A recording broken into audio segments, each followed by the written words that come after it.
I probably would not have gotten into real estate and stayed in real estate if somebody told me what I would have had to go through on my first 10 rental properties. Today, I've transacted over 6,000 rentals.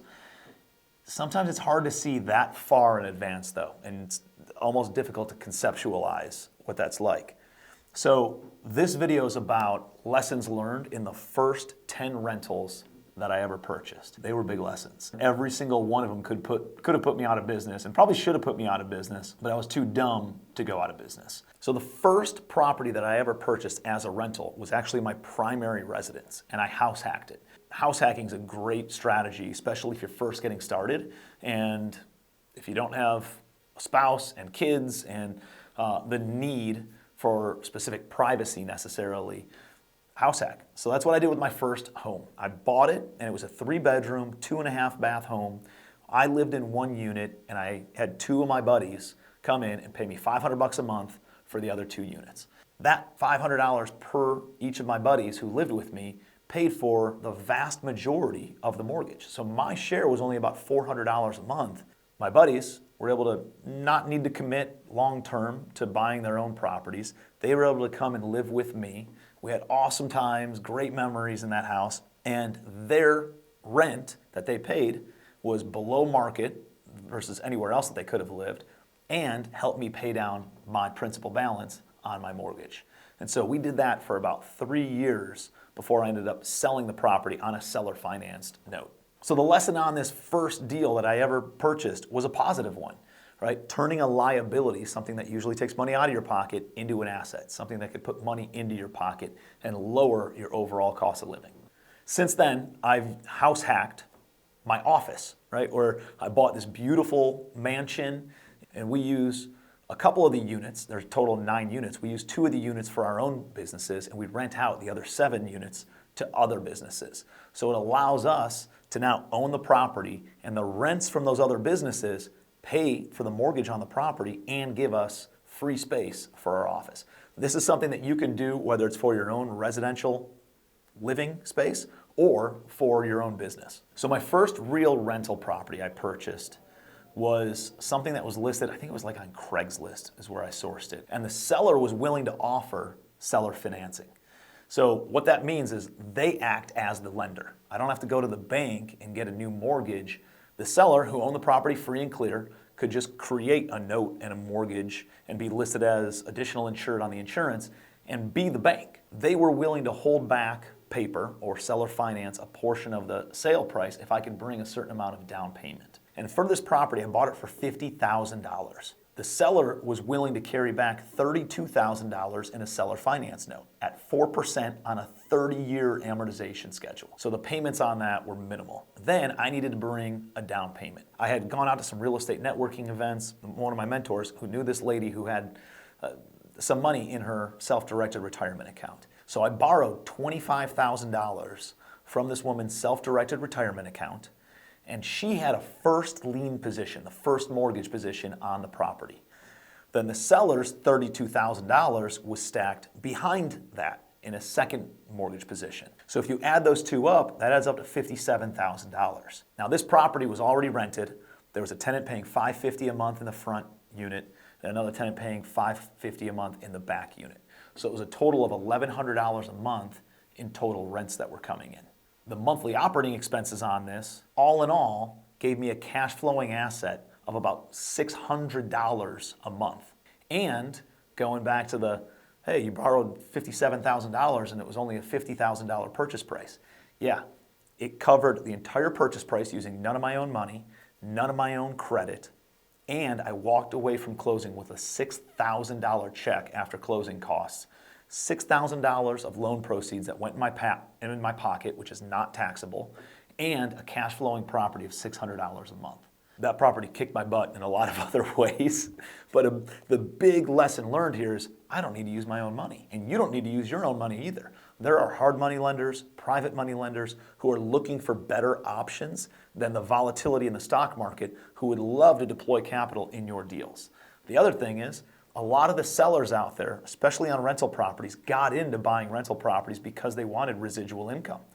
The issue is They just aged out of it. They don't want to deal with the management anymore. They don't want that, but they still love residual income. So you could reach out to them, make them an offer on their property, and put them in a position to be the bank. So that way they still earn the residual income without any of the liability, headaches, responsibility of managing it, where you can take that on and be able to get into a deal for even less money out of your own pocket and out of your investors' pockets. The next rental property I purchased was a single-family home in a pretty rough neighborhood. It was very cheap. I bought it.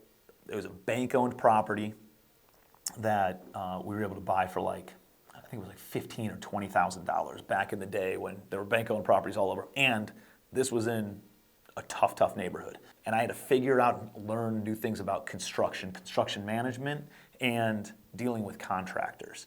And so while we went into this property, I figured out what the lowest cost materials were, and the things that I couldn't go and pick out from Home Depot and Lowe's, I was able to then reach out to subcontractors. And so some lessons learned in this process is just going through the activity of picking out materials, picking out supplies, figuring out a balance between aesthetics of how something looks, functionality of how well it works, and price point of can you make the numbers work on this? And by the way, I did all bottom of the barrel type, the cheapest stuff that I could possibly find for finishes in this project. We don't necessarily do that anymore because we want to attract better quality of tenants with nicer product, nicer finishes. And then from a construction management standpoint, how do you make sure that you don't pay them in full and then they take your money and never finish the project? One of the things that's a standard operating procedure in our business today is for things that are under like $1,000, if we get a single quote, all right, great. Give them the green light, get it done. If it's between $1,000 to $10,000 project, we'll get at least 2 quotes. And if it's over $10,000 in actual work, we have to have at least 3 quotes. And it does a couple things. First, keeps everybody honest. But what else I learned is as I'd walk through these properties with the contractors, they would educate me on the different processes and on all the different construction items that we were talking about. And so now I could more competently discuss with the next contractor and getting the next quote what I was looking for and making sure that I could better articulate what the needs were and what our goals were to get this part of the project done. So if you're in real estate, you gotta understand construction management, and a simple way to do that is just by going through the process. Go and do a deal and hire a contractor to do the flooring and get multiple bids and ask lots of questions while you're doing that. Hire a contractor to do the HVAC work. Get multiple bids, ask lots of questions while you're going through that. Hire a contractor to do the concrete work.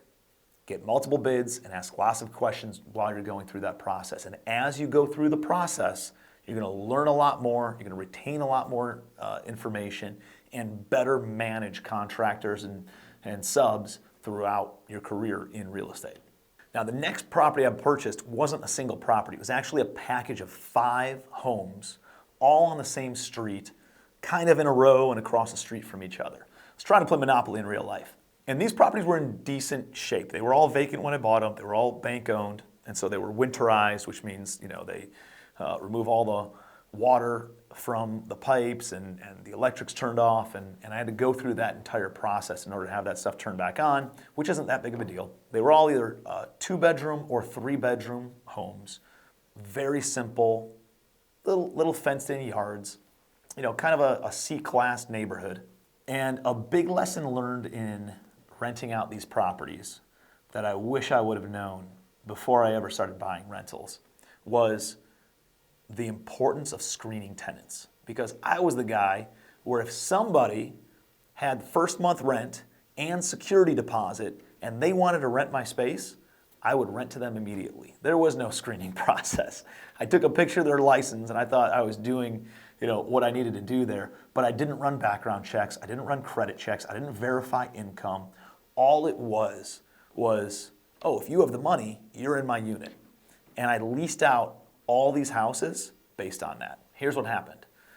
One kid started breeding bulldogs in the house. And had the bulldogs give birth in the kitchen. It was all an absolute disaster. And not only that, he'd let the bulldogs out in the backyard. They go and run around. And they brought in all sorts of dead animals. They brought in all sorts of insects. And those insects then infested the house. When this kid moved out of the house, I opened up the front door and roaches fell all over on top of my head.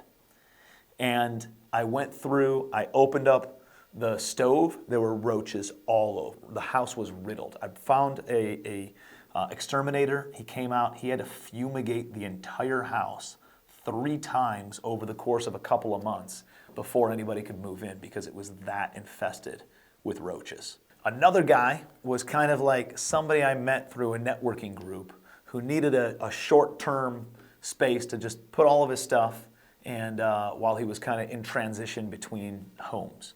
And so I let the guy move in. I don't run a background check on him.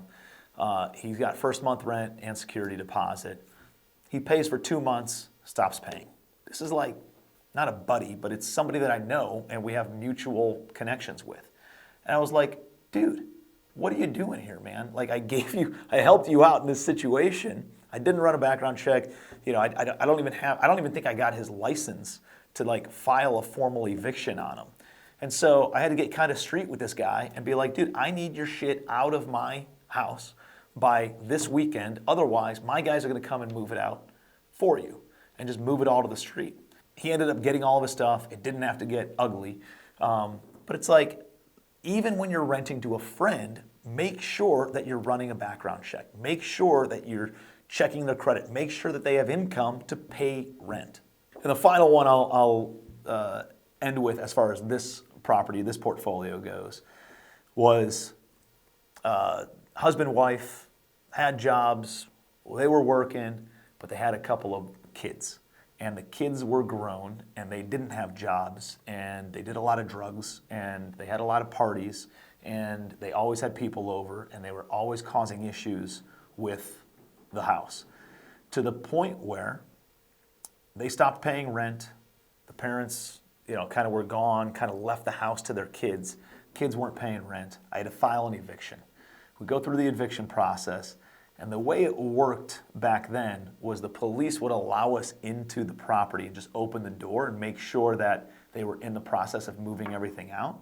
But if they didn't move out, I had to get a moving company to then move all the stuff out. It wasn't even the police. It was the bailiff showed up and made sure the door was open. And yeah, these people were moving out. And then the bailiff rolled, right? He's got other stuff to do. And so as they were moving out, the 2 kids, daughter and a son, the son was walking around with a baseball bat, and the daughter was clogging towels down the toilet and defecating on top of the backed up toilet. The son was putting holes in the walls with the baseball bat, and when I was like, dude, what are you doing? I'm going to come after you for these damages. He then chased me out of the house with a baseball bat. So I know you want 6,000 rental units. I know it sounds pretty cool, but I've definitely paid my dues. And you know what would have solved a lot of these problems? If I would have screened the tenants. Taking care of the property and screening your tenants will eliminate 99% of your issues in owning rental real estate. And finally, I'll leave you with my 10th rental property. I got ambitious and excited and started talking to my buddies about buying rental properties, and they wanted to get involved, and some of them had money, but some of them didn't have money. And I have one buddy specifically who had good credit and said, hey man, I'll sign on a loan. If I can get a bank loan to go and buy a house. And the intent with this rental property was that it was going to be a flip. It wasn't going to be a rental property. It turned into a rental because we couldn't flip it. And here's why. We bought the property for $57,000. The house next door was listed for $165,000. And we're like, dude, we can throw 50 grand into this thing, renovate it, put it on the market for less than what the one next door is, and we can make like 30, 40 grand on this property. So we ended up being into the property for about $110,000. Quickly realized after putting the property on the market that just because the house next door is listed for $165,000 doesn't mean it's worth $165,000. You cannot run valuation comps, comparables, off of what's listed in the marketplace. Listing in the marketplace could have unreasonable sellers just asking some astronomical numbers that don't make sense. You can only run comparables based off of what people are actually buying properties for in the area. And so if we would have looked at that, we would have realized this house was at best worth $100,000, and we're now into it for $110,000. Well, we're not really in a place to write a check for $10,000 to the bank, and we have this long-term financing in place, so we decide, let's just rent this thing out. So we end up doing all these renovations. It was in a decent condition for as dumb as we were going through this process. But it was in a decent condition, but we didn't screen the tenants. So guess what happens? Idiots move in, they wreck the property, and we have to then renovate it again. Other people come in, who we say, hey, we don't want to renovate the property because we don't have any money, so who's willing to do the work, and I'll lease it to you for less money if you actually improve the property also. So we made that mistake. They move in, they don't make the renovations, right? And they're just paying lower rent, and they're tearing up the property even more.